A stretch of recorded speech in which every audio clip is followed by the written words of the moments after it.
ya. Nah, itu penting banget teman-teman semuanya. Gitu ya. Oke. Nah, selanjutnya ini teman-teman, body language, teman-teman. Penting banget. Ya, teman-teman, misalnya seperti saya gini ya. Ya benar-benar ekspresif kalau memperkenalkan diri.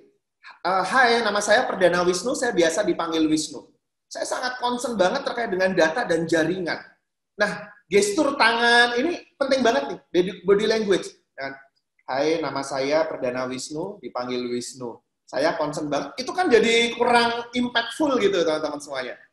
Body language dilatih, teman-teman semuanya. Itu menarik banget, gitu ya. Yang kedua, teman-teman, facial expression, latihan, gitu ya. Benar-benar teman-teman latihan untuk ngomong, penekanan katanya, intonasinya, gitu ya. Dilatih. Gak apa-apa banget, teman-teman semuanya. Voice projection, latihan, A, I, U, E-nya jelas, gitu. Sekali lagi, ini online, teman-teman semuanya. Tadi disampaikan oleh Mbak Anggi.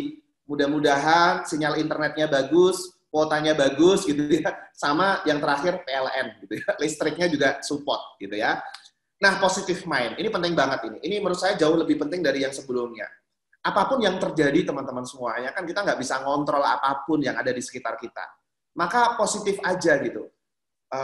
Ya Allah, ya Tuhan yang Maha Kuasa, hari ini jam 9 aku mau interview. Ya, tolong berikan kemudahan, kelancaran di situ. Nah, seandainya nanti tiba-tiba, teman-teman semuanya, kok interviewernya nggak ngenakin banget ya, teman-teman tetap positive mind. Gitu ya. Nggak masalah, oke, sepertinya saya nggak diterima, nggak ada masalah, gitu ya. Masih banyak perusahaan lain yang oke, mungkin cocok sama saya. Kan saya nggak tahu apa yang terbaik buat saya saat ini, gitu ya teman-teman. Seandainya tiba-tiba kemudian ketika interview, aduh ini perusahaan aku idam-idamkan deh, ketika interview tiba-tiba internetnya mati. Supaya apa? Ini supaya sehat kita di dalam kehidupan yang serba online ini. Gitu ya, positive mind. Oke, teman-teman semuanya. Dan pertanyaan-pertanyaan interview sekarang. Oke. Ada 8 aspek yang biasanya digali. Sekali lagi, mereka menggali pertanyaan-pertanyaan dari teman-teman semuanya untuk apa? Untuk menempatkan teman-teman semuanya bahwa, meyakinkan bahwa ini teman-teman tuh the right person nggak? Untuk ditempatkan di the right place, the right time, the right reason. Gitu ya. Itu ya teman-teman semuanya. Ini yang perlu teman-teman yakini dulu nih, bahwa seleksi itu proses itu kok. Buktinya ada orang dalam tuh. Yakin deh teman-teman, orang dalam itu penting sih, gitu ya. Tapi orang dalam kalau nggak kompeten juga sama aja, teman-teman. Saya pun misalnya punya adik, punya kakak yang itu orang dalam, kalau nggak kompeten ya ngapain juga, kan ngerugiin perusahaanku gitu misalnya. Gitu ya teman-teman semuanya. Sekarang banyak deh, BUMN, multinational company, apalagi, nasional swasta, apalagi, itu nggak ada masalah banget orang dalam, orang luar. Kecuali perusahaan keluarga, gitu ya. Perusahaan keluarga di mana ya?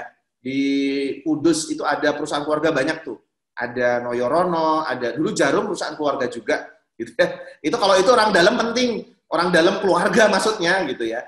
Tapi sekali lagi pasti semuanya berasaskan kompetensi teman-teman semuanya. Gitu ya. Jadi hilangkan, aduh aku nggak ada orang dalam, nggak akan keterima deh. Nah kalau kita udah punya mindset kayak gitu nanti susah untuk bisa benar-benar mempersiapkan dan berlatih. Oke. Nah, ini pertanyaan-pertanyaan interview, akan ada 8 soft skill yang sering digali oleh interviewer. Kamu akan dinilai seberapa konsisten kamu dalam menjawab, gitu ya. Nah, ini ada beberapa waktu teman-teman semuanya, ya, kita akan coba latihan nih, teman-teman semuanya. Contoh ya. Oke, ini 8 aspeknya yang biasa dinilai.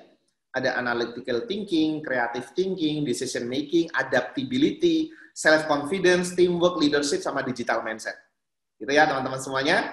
Ini 8 aspek yang biasanya digali oleh interviewer untuk memahami siapa sih teman-teman semuanya. Contoh, satu aja nih misalnya, tentang adaptability. Ya, tentang adaptability, tentang kemampuan beradaptasi. Gitu. Nah, kenapa sih adaptasi ini penting, apalagi di masa pandemik ini, yang perubahannya begitu sangat cepat. 69% manajer rekrutmen mengatakan bahwa soft skill terpenting yang mereka cari adalah kemampuan beradaptasi. Ya. Bahkan ya 54% talent melakukan rescaling dan upscaling nih. Ya, terkait dengan teknologi, terkait dengan budaya, terkait dengan perubahan-perubahan yang begitu sangat cepat ini. Maka kemampuan adaptasi itu menjadi sangat penting banget. Ya, seberapa teman-teman mau sih menerima perubahan, mau merespon perubahan, ini adaptability. Maka yang biasanya digali ini teman-teman semua. Silahkan nih teman-teman semuanya, tolong dijawab ini nih. Nanti setelah itu kita akan coba latihan nih. Ceritakan suatu kejadian saat kamu diminta untuk melakukan sesuatu yang belum pernah kamu lakukan sebelumnya. Bagaimana reaksi kamu dan apa yang kamu pelajari? Coba teman-teman bikin skripnya dulu deh. Nanti terus dijawab. Silahkan. Ceritakan suatu kejadian saat kamu diminta untuk melakukan sesuatu yang belum pernah kamu lakukan sebelumnya. Coba, sebuah kejadian, misalnya